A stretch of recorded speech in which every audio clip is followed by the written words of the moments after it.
Hábitos podem ser abandonados com o tempo quando relaxamos neles. Por exemplo, o hábito de ler. Se você passar um tempo sem ler, perceberá que poderá esfriar e já não ter mais toda aquela paixão pela leitura, inclusive da palavra do Senhor. Podemos dizer o mesmo até sobre a oração.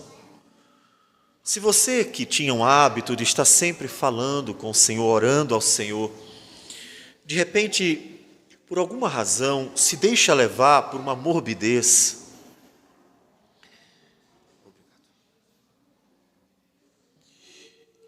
poderá perceber que haverá um esfriamento.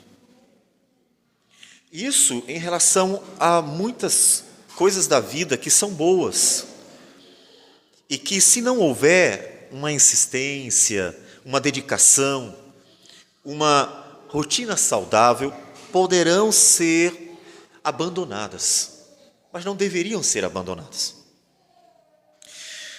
O mesmo se dá com a vida cristã, que deve ser uma vida realmente viva no Senhor. Nós podemos dizer que desde Adão, a história da redenção mostra que a igreja, Antigo e Novo Testamento, teve momentos de altos e baixos, inclusive durante o cristianismo. Nós podemos citar um exemplo bíblico que se encontra no final do primeiro século, quando, em Apocalipse, o Senhor adverte a igreja de Laodiceia, dizendo: assim, porque és morno e nem és quente nem frio, estou a ponto de vomitar-te da minha boca. E chega a dizer à igreja em Éfeso que tenho, porém, contra ti que abandonaste o teu primeiro amor. No primeiro século, no final dele, algumas igrejas já estavam sofrendo com o esfriamento, aquela vida cristã impactante que nós encontramos em Atos dos Apóstolos, capítulo 2, texto que inclusive se tornou lema da igreja, e perseveravam na doutrina dos apóstolos, e na comunhão, e no partir do pão e nas orações, e a vida da igreja era apaixonante, a tal ponto de eles estarem contagiando as pessoas ao redor, que eram motivadas a querer conhecer o que eles de fato pregavam e viviam. Aquilo, por relaxamento, por outras razões, se apagou em muitos, até mesmo no primeiro século.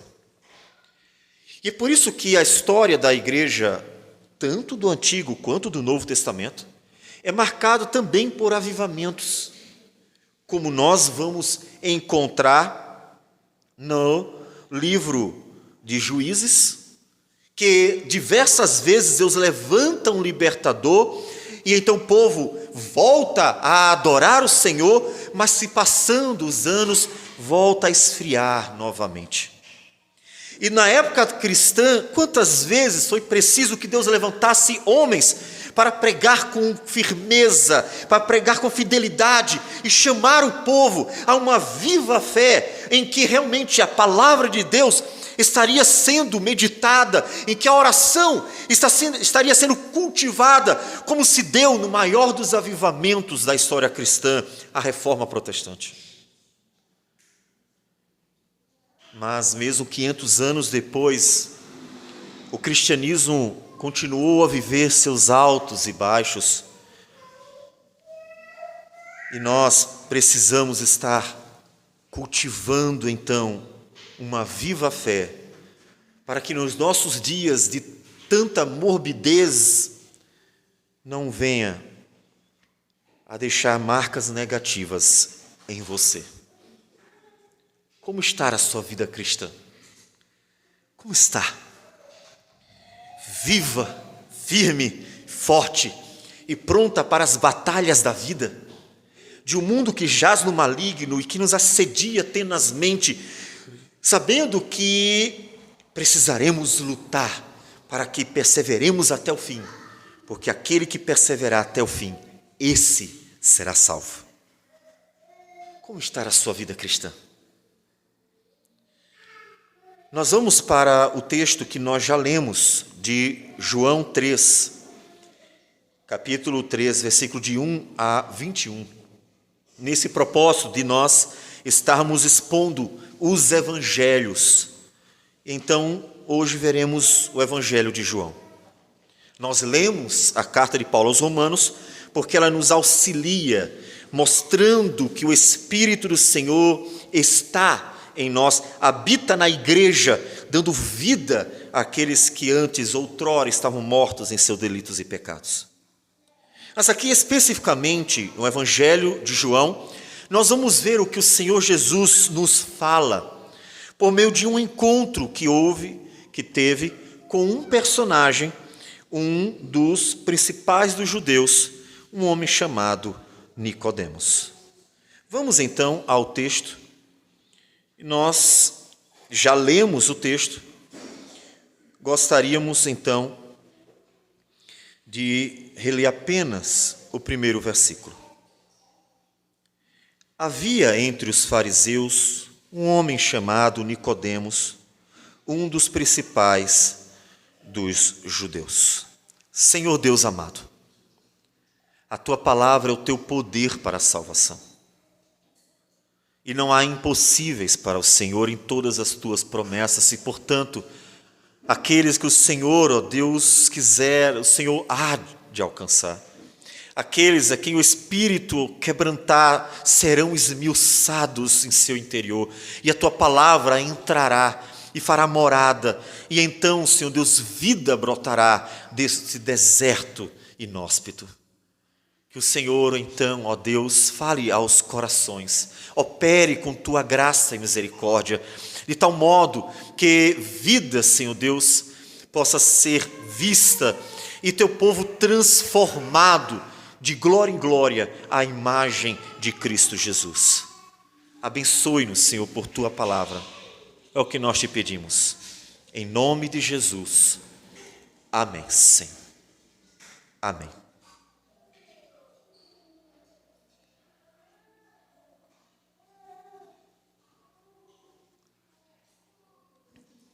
O Evangelho de João, propositadamente, ele coloca personagens na vida de Jesus em diálogos em que esses personagens vão mostrar a realidade do que era a religião judaica naqueles dias.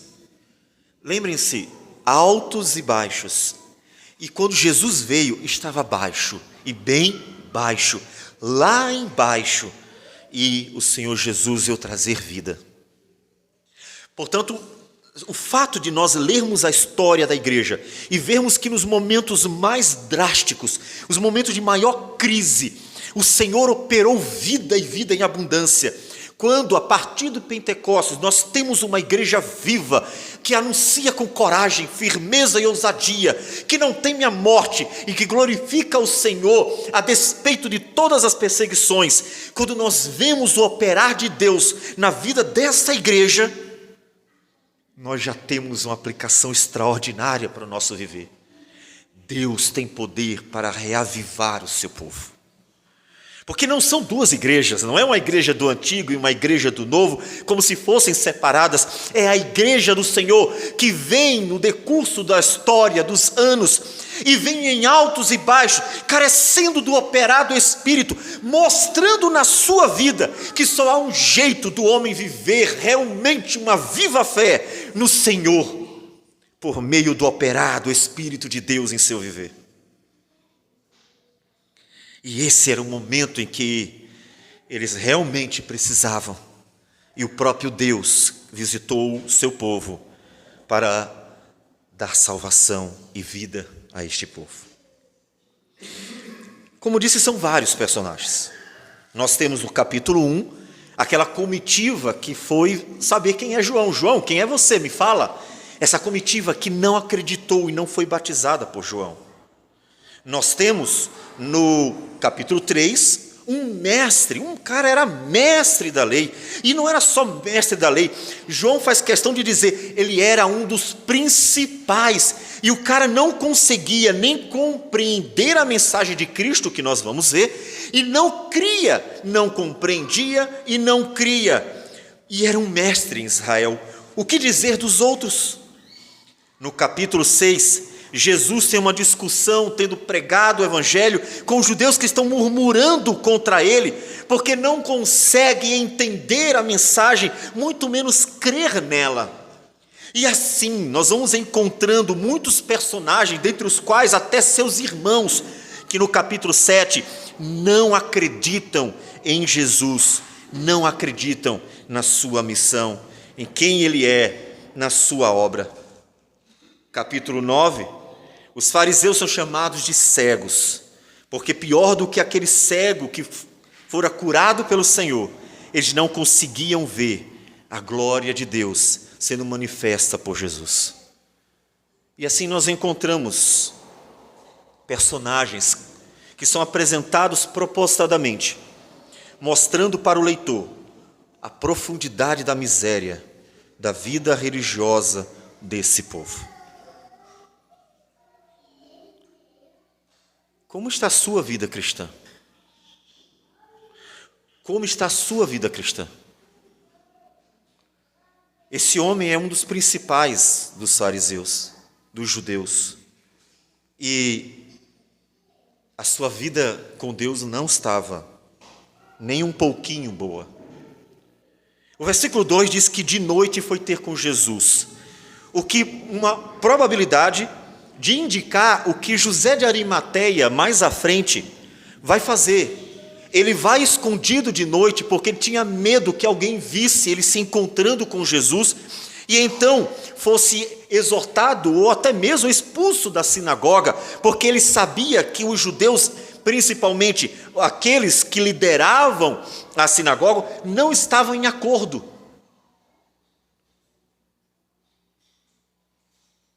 E ele vai de noite. Medo, vergonha, dúvidas.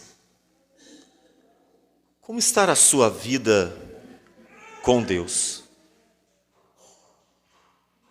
Será que você também tem medo de realmente andar com o Senhor, porque sabe que o mundo odeia o Senhor?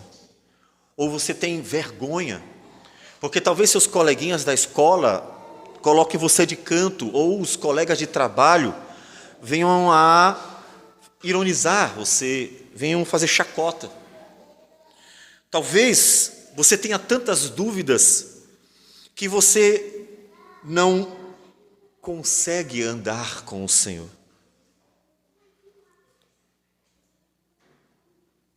Vamos ouvir o que o Jesus diz a ele.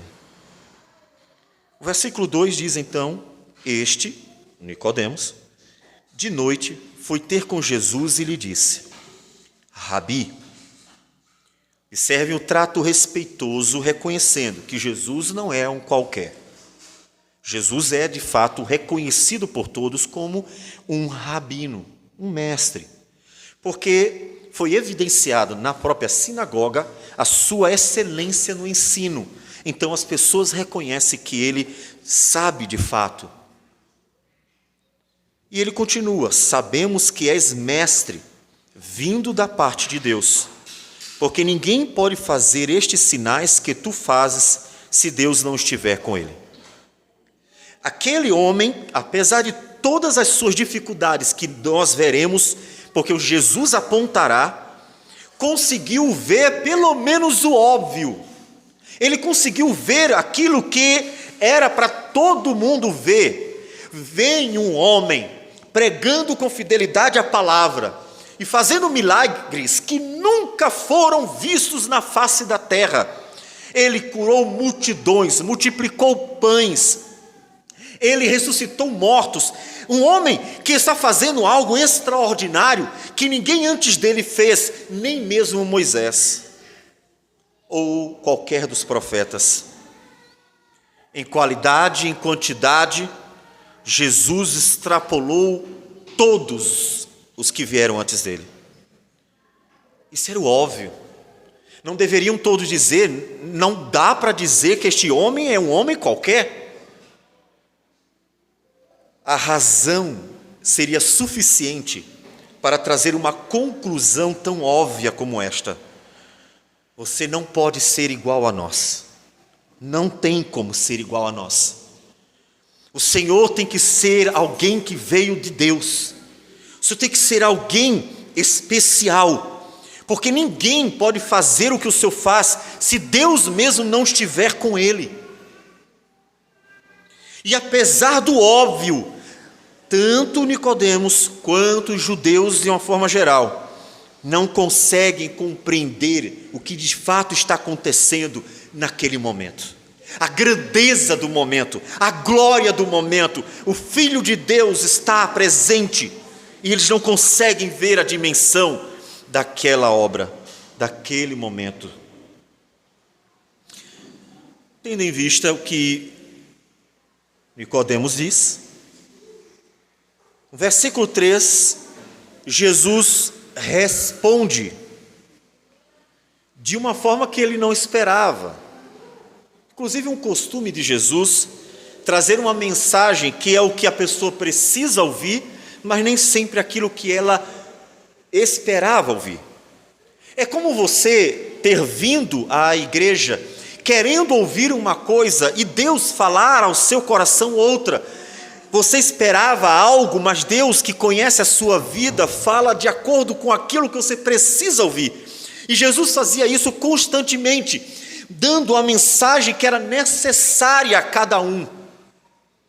E ele então responde, diz o texto: a isso respondeu Jesus: em verdade te digo, se alguém não nascer de novo, não pode ver o reino de Deus.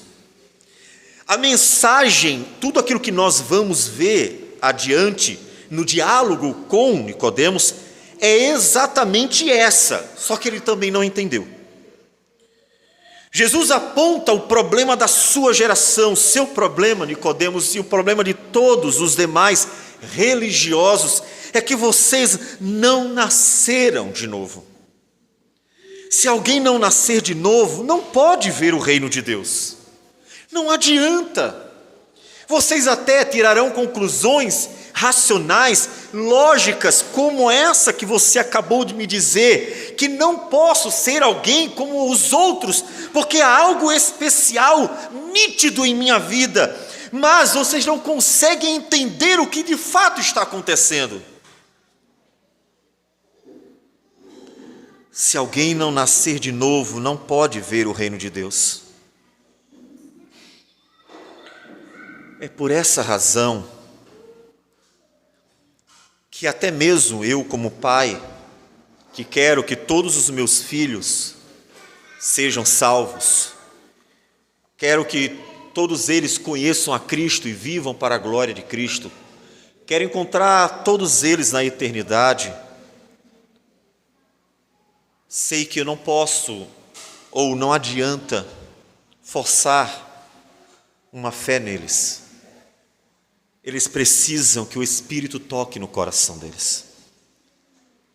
É por isso que nenhum pregador do passado, que verdadeiramente, fielmente, esteve pregando a palavra, obrigou as pessoas a entrar na igreja, ou negociou o evangelho para que elas estivessem dentro dela. Por isso que nenhum dos reformadores se preocupou em encher casas de adoração, quando pregavam a palavra e queriam que a sua nação se convertesse. Antes, se esmeraram em orar ao Senhor para que tocasse no coração do povo, como John Knox, que ficou conhecido por sua oração: dá-me a Escócia, senão eu morro. Ou pregavam com tanta constância, como outros, como Jonathan Edwards, que pregava mais nas praças do que na própria igreja, porque sabia que não adiantava negociar para encher o lugar. Não adiantaria tentar empurrar os pecadores para dentro da igreja, porque somente se nascessem de novo, eles verdadeiramente amariam a Deus, eles verdadeiramente teriam prazer no Criador, eles verdadeiramente teriam a esperança viva no seu coração, a esperança da vida eterna. De outra forma, seriam apenas religiosos, semelhantes ao Nicodemos, semelhante aos judeus da época de Jesus, que estavam mortos por dentro. Jesus chamou eles de sepulcros caiados. Por fora vocês parecem tão bonitos, mas por dentro só há morte, só há morte. Por que você está aqui? O que faz você um cristão? Alguém que está dentro da cristandade, do cristianismo. As pessoas estão dentro de igrejas locais por muitas razões, não tenho dúvida. Há pessoas por muitas razões dentro das igrejas, as que você menos imagina. Mas só existe uma razão para que alguém dentro dela, no momento que soar a trombeta, e o Senhor Jesus então resplandecer do céu com seus anjos, trazendo os santos com ele, e então ressuscitando os mortos, vir buscar aqueles que esperaram a vida toda, a esperança da vida eterna, somente esses finalmente viverão com o Senhor para sempre. Não há outro jeito. Observe que Jesus não está falando com um adolescente que precisa se converter. Jesus não está falando com uma pessoa neófita que ouviu alguma coisa sobre Deus, sobre a salvação, sobre a vida com o Senhor. Ele está falando com um mestre da lei. Ele está falando com um homem que conhecia a Escritura e tinha uma prática contínua dentro da religião judaica, que não faltava um só culto conforme suas tradições, seus ritos. E esse homem, Jesus, diz: você precisa nascer de novo. Por isso a pergunta é muito mais importante de ser feita dentro das igrejas locais do que a gente às vezes imagina. Você está aqui por quê? Será que você nasceu de novo?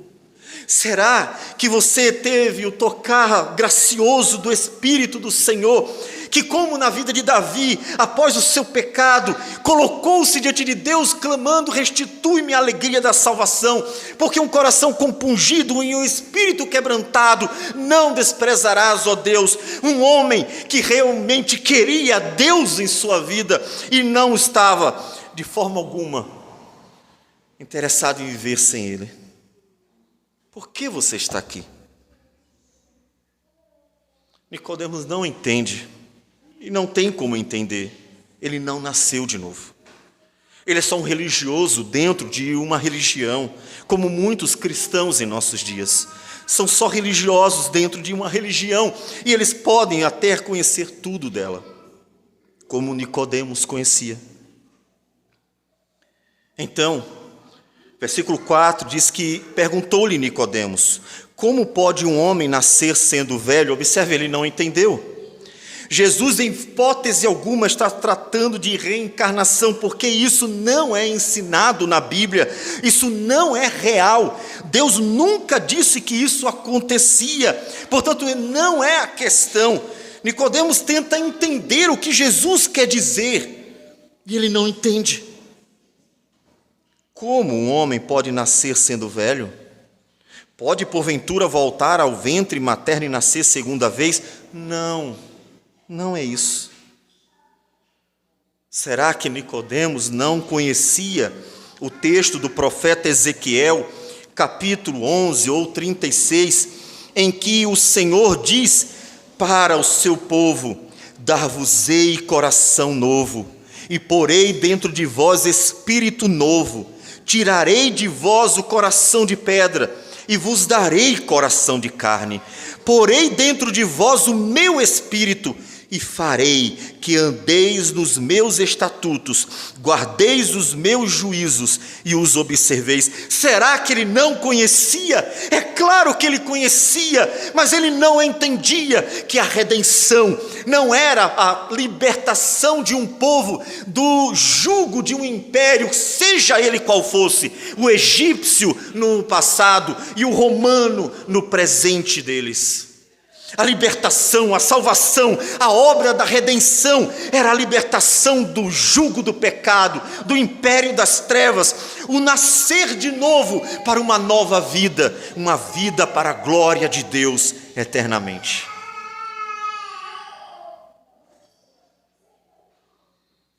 Ele não conseguia entender aquilo que é mais básico, fundamental na obra da redenção.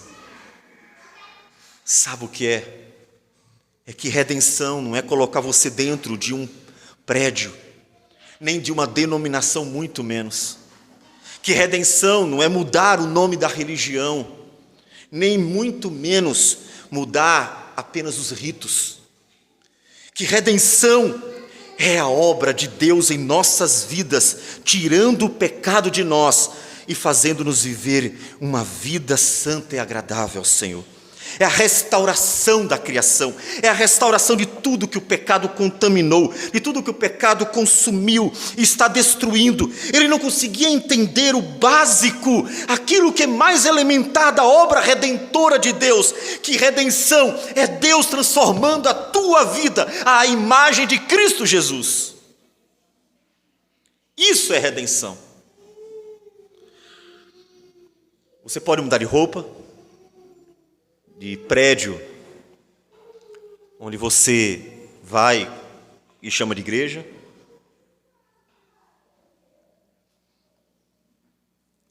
Pode mudar de ritos.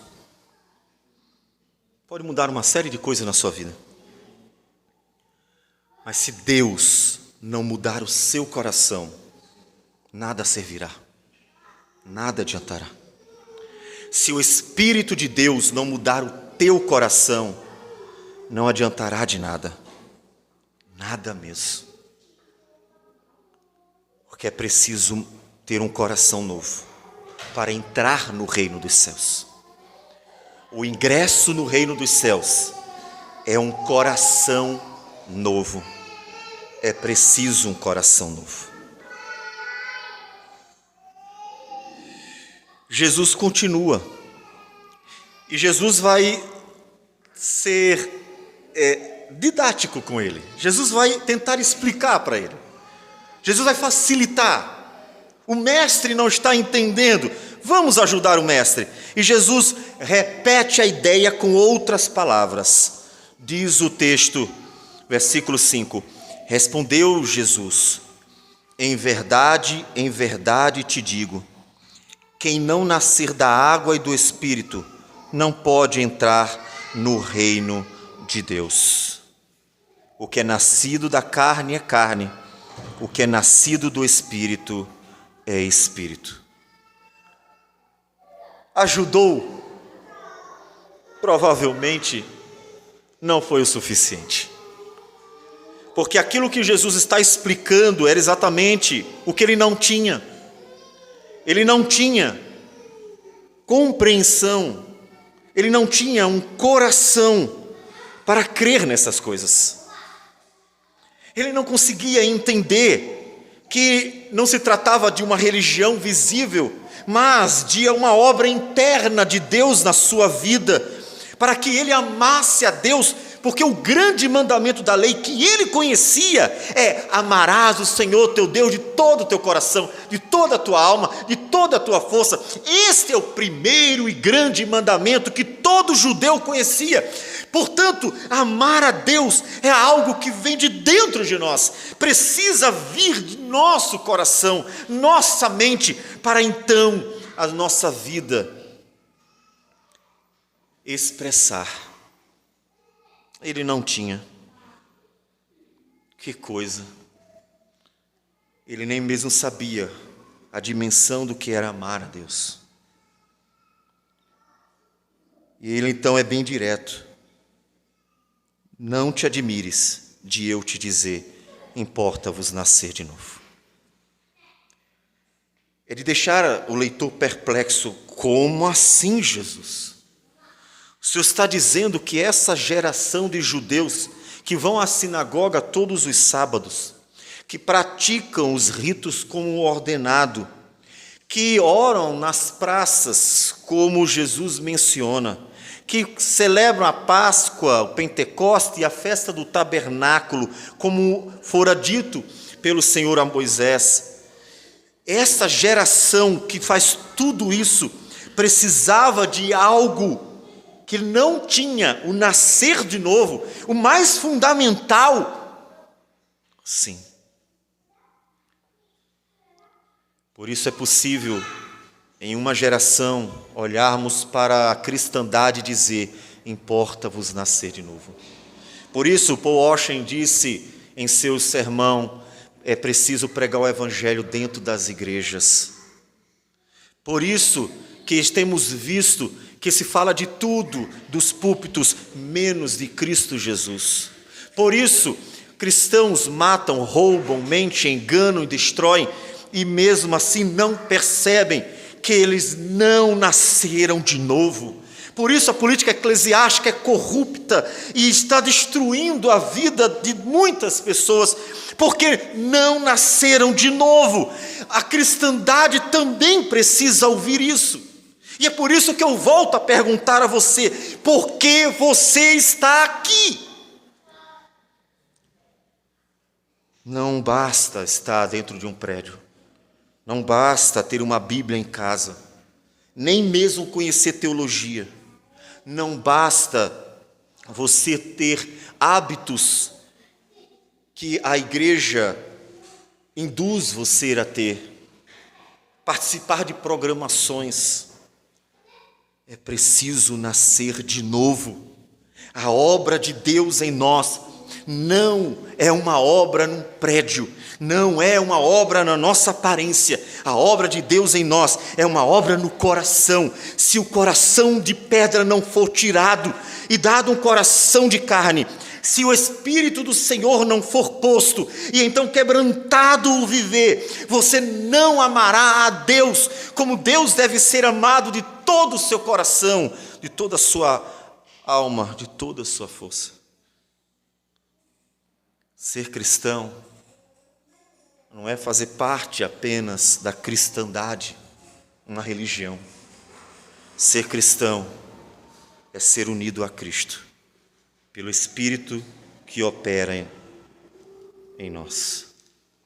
Foi por isso que nós lemos Romanos capítulo 8, que fala exatamente sobre esta obra do Espírito em nós. E no versículo 9, na segunda parte desse versículo, o apóstolo nos diz, e se alguém não tem o Espírito de Cristo, esse tal não é dele. O apóstolo Paulo não está dirigindo-se ao mundo.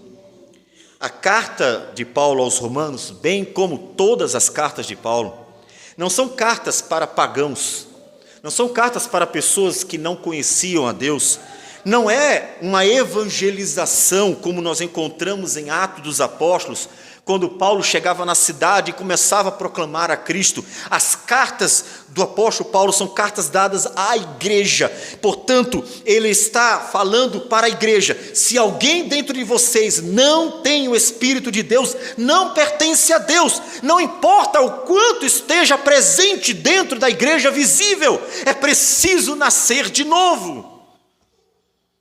E você deveria se preocupar com isso. Assim como Nicodemos deveria querer entender e se preocupar com isso. Porque se não nascer de novo, não entra no reino de Deus. Porque o reino de Deus é formado por todos aqueles que nasceram de Deus, para viver eternamente para Deus. Porque somente aquele que nasceu de Deus, que nasceu de novo, pode viver aquilo que o apóstolo Paulo fala em Gálatas 2:20 sobre sua própria vida. Logo, já não sou eu quem vive, mas Cristo vive em mim. Cristo vive em mim. E esse viver que agora tenho na carne, vivo pela fé no Filho de Deus, que me amou e a si mesmo se entregou por mim. Um resumo da obra da redenção em nós. É essa obra que Nicodemos precisa entender, que a redenção é Cristo em nós. É a obra de Cristo aplicada à nossa vida para a justificação. É a obra de Cristo em nosso viver, pelo Espírito Santo, para a santificação. É Deus operando em nós, como em João, o Senhor Jesus nos dirá, a partir do capítulo 14, viremos e faremos morada nele. O relacionamento do cristão com Deus, por meio de Cristo, é real, como é real qualquer outro relacionamento. É real e é mais profundo, porque disse o Senhor, nós viremos e faremos morada nele. É Cristo em nós. Um relacionamento mais íntimo possível, Ele em nós. Por isso que realmente ser cristão é andar com Ele. É estar com Ele em nosso viver, é acordar com Ele, é caminhar com Ele, é viver para Ele e é dormir seguro por Ele, é viver nele o tempo inteiro, porque dele, por meio dele, para Ele são todas as coisas e Ele opera em nós. E era isso que Nicodemos precisava, porque ele poderia ser um homem profundamente religioso, mas era um homem que não tinha em seu coração o operar de Deus, porque ele não nasceu de novo. Você quer a vida eterna? Não se preocupe, não vai ser a igreja local que vai te dar. Você quer a vida eterna? Tem que se unir a Cristo, porque a igreja de verdade são todos aqueles que estão em Cristo Jesus. São todos aqueles que estão vivendo em Cristo e Cristo está vivendo neles. Esses são os cristãos. É por isso que quando o Senhor Jesus vier, diz que vai separar uns dos outros, porque a identificação de um cristão é Cristo em seu coração. Portanto, eu pergunto, Cristo está em seu coração? Você já nasceu de novo, de tal modo que você tem a chama do Senhor acesa, porque o Senhor habita em seu povo. Você tem? Como é triste, mas real. É possível estar completamente enganado dentro de uma religião. Então Jesus continua falando. O vento sopra onde quer, ouves a sua voz, mas não sabes de onde vem, nem onde vai. Assim é todo o que é nascido do Espírito. Vem dele. Não espere você. Não será porque você está aqui, não será porque você está ali. É uma obra do Senhor. É uma obra que Deus opera, é uma obra que Ele vai realizar e realiza na vida das pessoas. É dele que vem e é dele que nós temos que esperar. E aí, diante disso, Nicodemos pergunta, versículo 9. Então lhe perguntou Nicodemos, como pode suceder isto? Veja que ele não entendeu. Jesus explicou mais detalhadamente e disse, importa-vos nascer de novo. Deu vários modos, disse de várias formas aquilo que ele precisava aprender, mas não foi suficiente. Não adiantou. Ele não entendeu. Aí Jesus diz, tu és mestre em Israel e não compreendes estas coisas? Observe, se você que é mestre e não entende, o que vamos dizer dos outros? Você não consegue compreender o elementar. E deixa-me perguntar, você já entendeu isso? Você já entendeu o que é a salvação? Já entendeu que não é uma mudança de religião, Já entendeu que não é uma mudança de hábitos apenas? Já entendeu que não é apenas fazer parte de uma rotina eclesiástica? Você entendeu que a obra da salvação é Cristo em nós? É a obra de Cristo que morreu na cruz, dada a nós, para nossa justiça, é o perdão dos nossos pecados, mas é também a nova vida nele. Portanto, não dá para separar, não dá para falar que Jesus morreu por mim e não associar com a nova vida em Cristo Jesus. É uma obra só, porque o que Deus fez em Cristo não foi só pagar o pecado do homem. Em Cristo Ele deu início a uma nova criação. Em Cristo Ele nos envia o Espírito Santo para o nosso novo viver, porque Deus está recriando tudo. A salvação é Deus transformando o mundo, restaurando todas as coisas. Portanto, só fará parte do novo céu e a nova terra quem também tiver algo novo em seu coração, quem nascer de novo, porque quando Jesus voltar, Ele vai tirar tudo que é ruim, para uma nova criação viver em harmonia eternamente. Não se quer isso? É preciso nascer de novo para entrar no reino de Deus. E isso era o elementar. A partir do versículo 10 que nós lemos, Jesus vai mostrar que eles não tinham compreensão e não tinham fé naquilo que era elementar. Tu és mestre em Israel e não compreendes estas coisas. Veja, primeiro ponto, ele não compreendia. É preciso compreender. Não existe fé irracional. Fé não é um salto no escuro. Fé não é dizer assim, eu não sei de nada, mas eu acredito que vai acontecer alguma coisa. A fé, ela exige compreensão, porque fé é acreditar na palavra de Deus. Fé é crer nas promessas do Senhor. Fé é ter certeza de que aquilo que Deus falou se cumprirá. Portanto, a fé é sim racional. Fé e razão não são opostos, eles andam intimamente juntos, porque a fé é a fé na palavra do Senhor. E ele precisava compreender.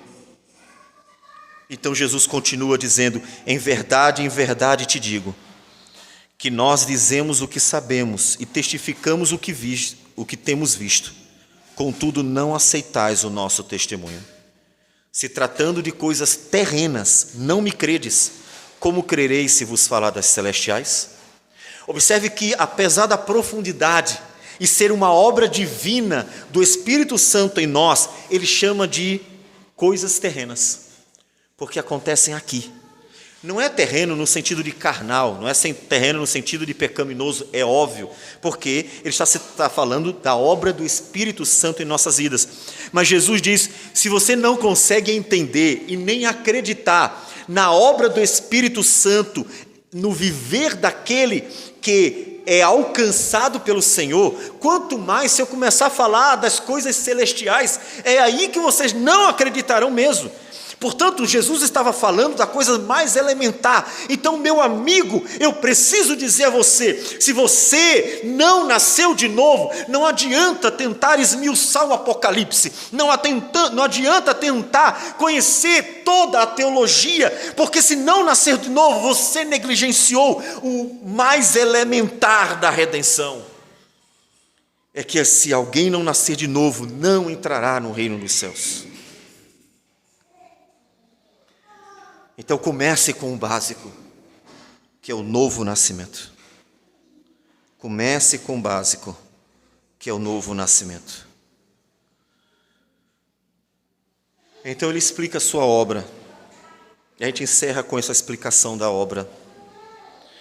Ora, ninguém subiu ao céu, senão aquele que de lá desceu, a saber, o Filho do homem que está no céu. E do modo por que Moisés levantou a serpente no deserto, assim importa que o Filho do homem seja levantado, para que todo o que nele crê tenha a vida eterna. Nesses 3 versículos, Jesus resume a obra dele todinha. Ele nos diz que ele é o Filho de Deus que desceu do céu, portanto, ele não é só um homem, ele é o Filho de Deus que desceu do céu.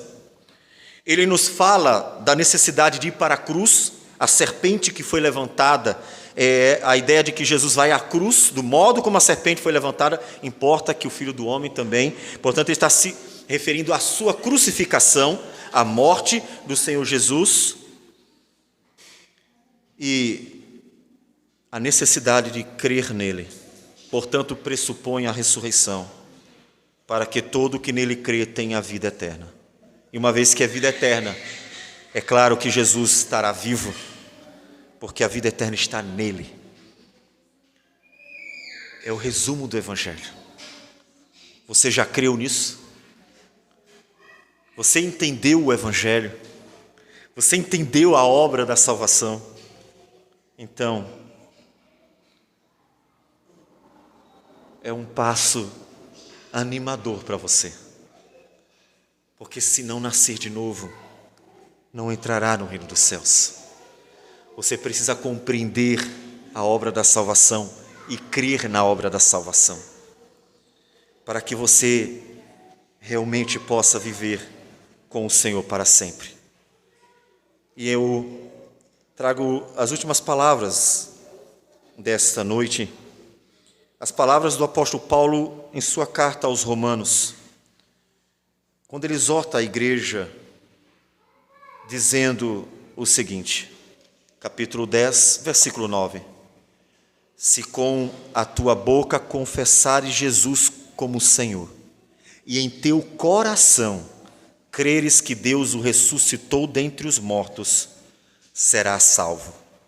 Porque com o coração se crê para a justiça, e com a boca se confessa a respeito da salvação.